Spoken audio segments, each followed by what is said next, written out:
To those of you who saw that emblem not completely taped off, covered in blue paint, no you didn't.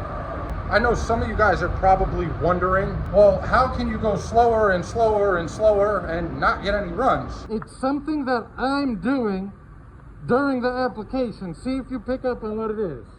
What's going on, YouTube? So today, we're gonna talk about something that I personally struggled with for a pretty long time as a newer painter. Now, what that is exactly is glassing out larger panels.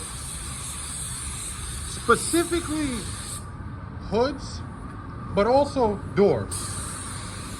Now, I don't know if any of you guys had this problem. Maybe you did, maybe you didn't. But for me personally, I always seemed to have an issue with my hoods looking dry and the bottom half of my door looking dry. There were two reasons that this was happening. The first, maybe not so obvious. Now, this first, not so obvious reason really pertains more to the hood, and that is overspray. Now, those of you who have been watching me for a while know that I prefer to touch my panel as little as possible, and I usually do not tack rag in between coats.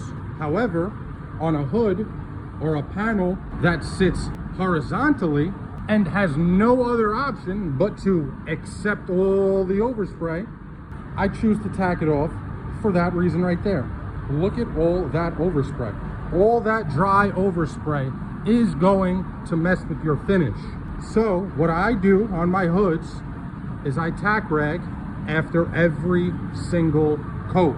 And I only do that for hoods. I do not do that for any other panel.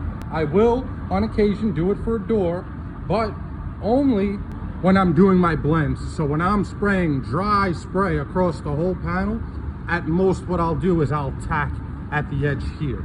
So we have our first coverage coat on there. Now we're gonna put our 3/4 coat out, and you can see when I'm blending this out, look at all that overspray.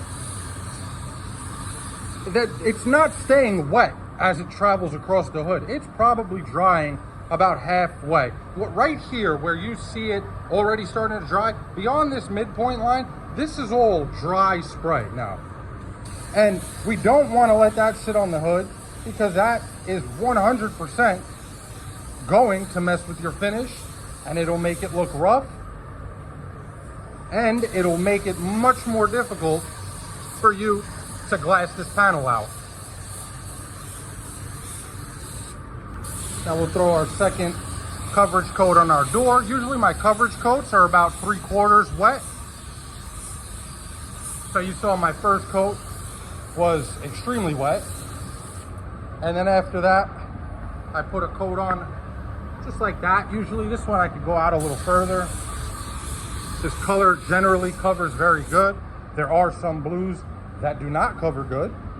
I remember in particular, there was one Honda blue. I don't remember exactly what color it was, but it was actually a darker blue. And when I tell you I had to put 7 coats on to get it completely covered, now I don't know if this is a common theme among other paint lines. I do know I never had that problem in solvent, only in water. Some blues and some reds, they actually do need 5 or 6 coats to cover. Okay, so now again, before our drop coat, we're gonna tack rag the entire hood. We don't want to leave any overspray over here. And what I'll do is I'll come over to my door and look at all that. I mean, this was a clean side of my tack rag. I'll just come over to the door. This feels pretty smooth because I haven't really blended too far out yet. And now we're ready for our drop coat. And I'll tell you an option you have for your drop coat to help reduce the amount of dry overspray. To those of you who saw that emblem not completely taped off, covered in blue paint, no you didn't. Okay, so we're ready for our drop coat.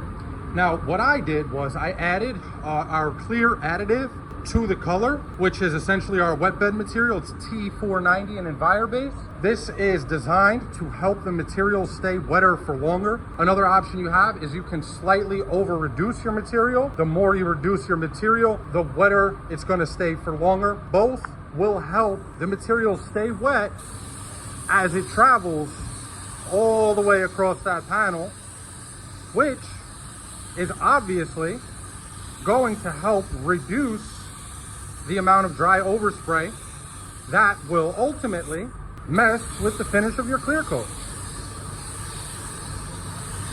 Now, this is just an option. Obviously, you don't have to do this. It does definitely help. And I just touched my hose on the edge of the hood. We're gonna let that dry before we mess with it. See, if I go to take that off right now, I'm gonna smear the paint that I just put on. I don't wanna do that. So I'll let it dry and then I'll just tack it right off. Now on our door, you always wanna make sure you get your edges, obviously. Now we're gonna blend this out nice and far. And I know I didn't talk about the second thing, which is the more common thing and the bigger issue that will cause your larger panels, like your hood and your door, to come out dry. But I didn't say what that was yet, because on that first coat of clear, I want you guys to see if you can tell what's different when I'm clear coating the fender compared to the door, compared to the hood, because each will be slightly different. And I want you to see if you can find out exactly what it is. Now, I figured I'd include this because I remember one of you guys had asked me to show again how a drop coat should look as it goes down on a panel. So I'll show you here, because this is a great panel because it's large and the light is hitting it just perfectly. You want it to look like velvet.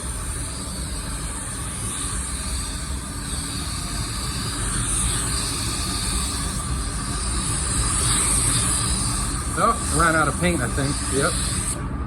But that's how you want it to look. Hopefully that helps. Okay, we're ready for clear. So again, we'll tack rag our hood. I meant to show that before. I don't know if I did, but it was a fairly clean side of my tack rag.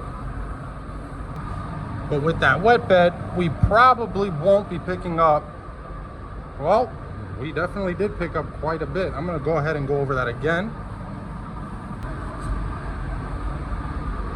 Not bad. Now I'll go over here and I'll do my door. You know, you're not really gonna hurt yourself in any way by tacking your panel between every single coat. I'm just a firm believer in the less you touch something, the cleaner it's gonna stay.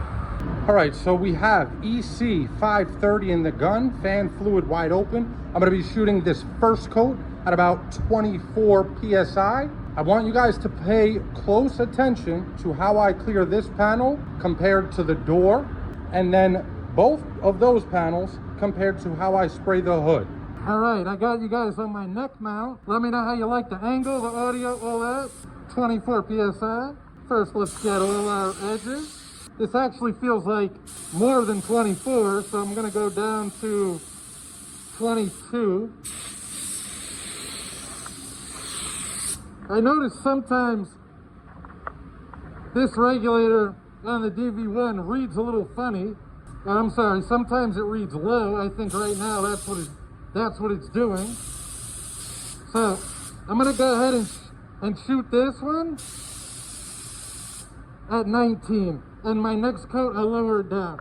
But everything on the gun is gonna be the same for our fender, our door, and our hood. It's something that I'm doing during the application. See if you pick up on what it is.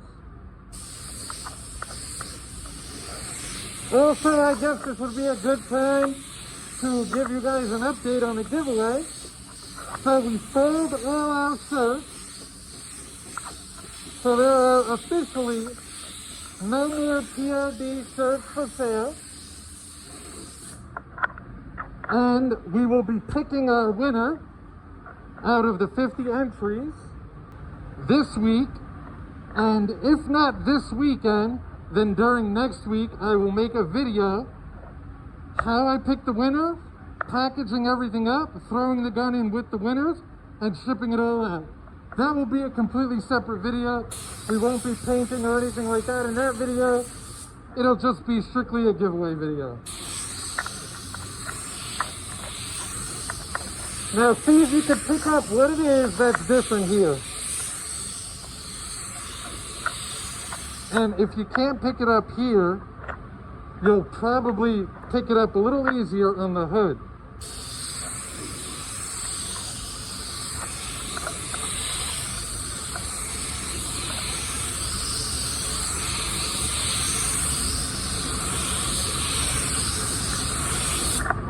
All right, don't forget our inside edge. Usually I like to do it first, but I forgot. Wow, look. Can you guys see that? I almost forgot to get that off. I almost forgot about him. Got him. All right, here we go. Same pressure.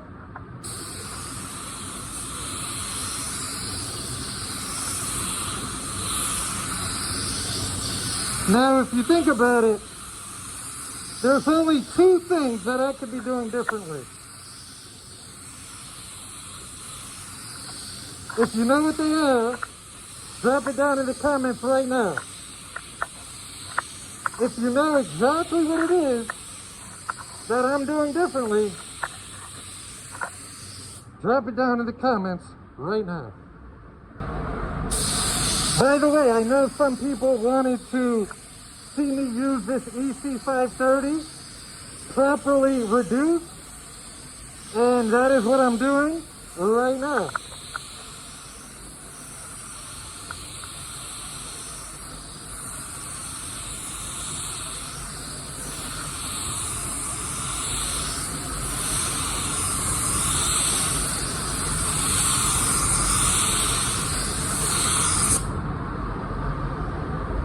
All right, we'll go ahead and let this flash off, and I'll tell you guys what it is that I just did differently.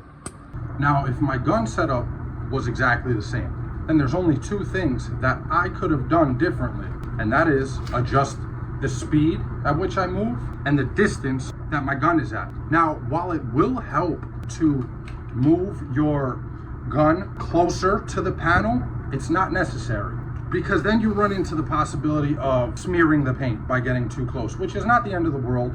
If you let it flash off, most of the time that smearing from the pressure, pushing the paint outwards is gonna dissipate, and you're not gonna be able to see it. It's not the end of the world. But personally, I don't like to go any closer than absolutely necessary. So what I did, or what I do, is I actually slow my passes down. Now, if you watch that back, watch how I did my pass on the fender, the speed that I went.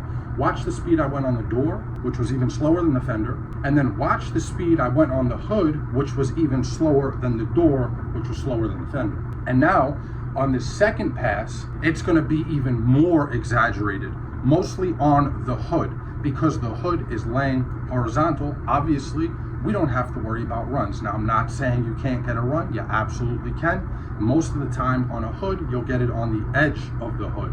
So when I'm doing my first pass, I should have mentioned this, I try not to go too heavy on those edges, because I know on my second coat, they're gonna get covered real well. So let me mix up my second batch, get back in there, I'm gonna lay the second coat on. All right, we're ready for our second coat. I dropped my pressure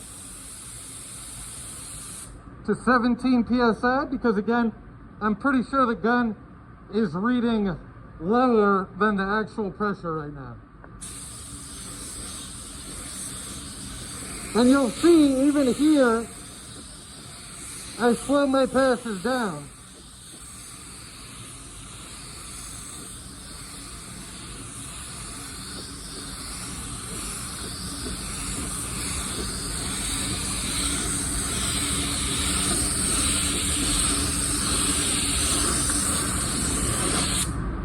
All right, now on our door, you'll see it's going to be slower than our fender.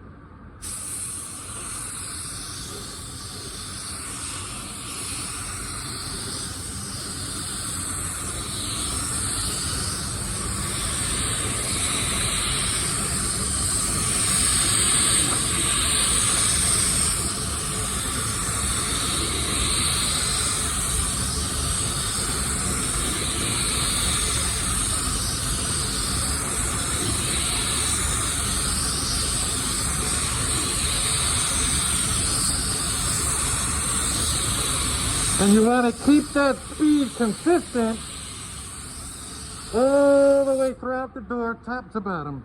This way you don't end up with a dry bottom half of the door. And now onto our hood.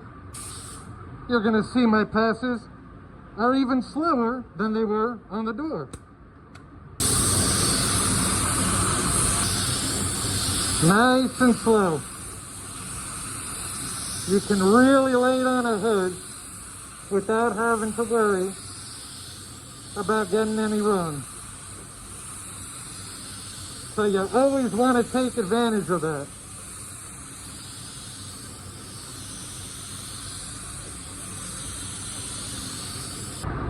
Okay. Looking good.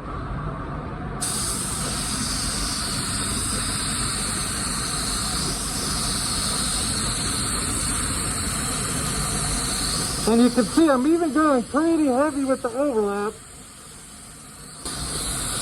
I would say I'm at about a 70% overlap on this hood. And my passes are extremely slow.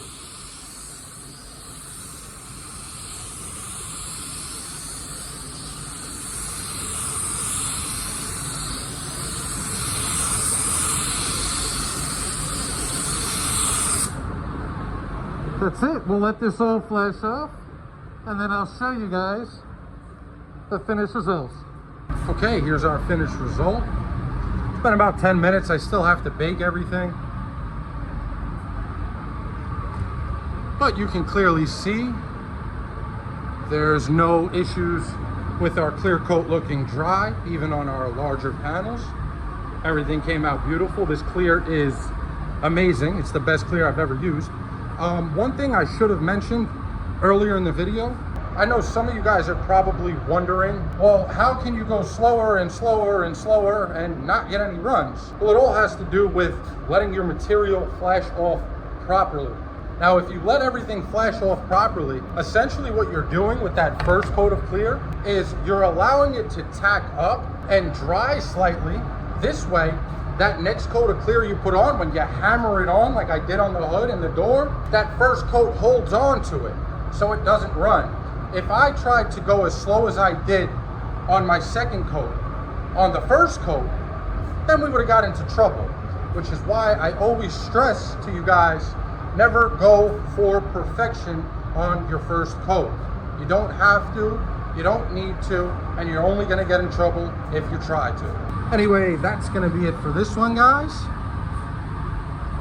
If you enjoyed it, got any value out of it, or were entertained at all, if you could, drop a like, comment, and subscribe. I'd really appreciate it. Until the next time. Peace.